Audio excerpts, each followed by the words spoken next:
Celebrem 10 anys d'una iniciativa innovadora, el Projecte Rius. Ara farà els 10 anys, en realitat en fa 12 que vam començar a treballar aquest projecte. De fet, això no és una invenció, sinó que és un recull d'iniciatives que hi havia de tipus anglosaxó. Van ser 2 anys d'estar preparant aquest projecte. Vam fer moltíssimes reunions, moltes. Amb il·lusió i ganes de canviar les coses, un seguit de persones van engegar aquesta iniciativa destinada a apropar la gent als espais fluvials. Vam tenir contacte amb la gent del grup Hàbitats i ens van presentar l'esborrany del que més tard seria el projecte Rius. Una mica l'estructura que es va fer és la de l'associació Hàbitats com els promotors de la idea, la universitat, la Facultat de Biologia, el Departament d'Ecologia, etc. L'altra pota que aportava una base científica i tècnica sòlida, i el grup de defensa del Ter en aquells moments era la pota, diguéssim, de lluita a peu de riu. Des del grup de defensa del Ter ens sentim el projecte Rius una cosa molt nostra perquè hi vam ser des dels inicis. Que volíem era atreure un ventall molt ampli de gent. Involucrar la gent amb la conservació i en la millora del territori.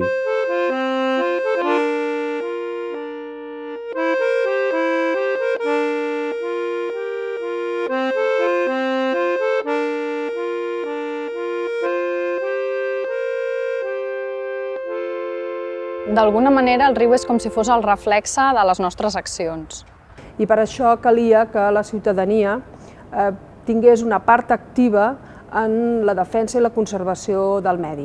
Vam poder començar a treballar amb unes pautes que venien donades per la gent del Departament d'Ecologia de la Universitat de Barcelona. Tot allò que havia recollit i treballat durant molts anys, traspassar-ho a un conjunt d'ensenyaments que puguin fer servir després a molta gent. La metodologia que es proposa en el projecte és una metodologia d'apropament al riu, de fer mesures d'alguns paràmetres que ja estan estandarditzats i que els hem utilitzat en recerca i que estan contrastats, i a més el que era més innovador és també que utilitzin indicadors biològics. La utilització d'indicadors biològics és una cosa dels darrers 25 anys només. Organismes que habiten en el riu, que hi estan allà permanentment i que ens donen una informació a través de la seva presència de quin és l'estat en què es troba aquell riu. De les seves riberes, que això ho teníem molt descuidat inicialment, ens fixàvem molt en l'aigua i en canvi no ens fixàvem en tot l'entorn, i llavors hem entès molt més bé a veure què és el riu, que és tota una cosa molt més global del que ens pensàvem en un inici.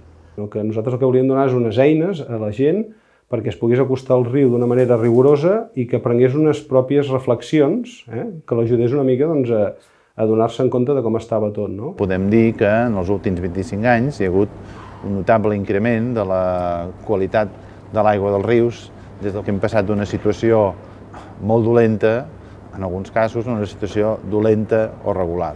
Jo ja me l'imaginava com el Tames, que diu que era una porqueria i ara hi ha truites i tota cosa. I ara quan he vist això dic que aquí no hi ha cap concurs de pesca perquè en pes no agafarien res.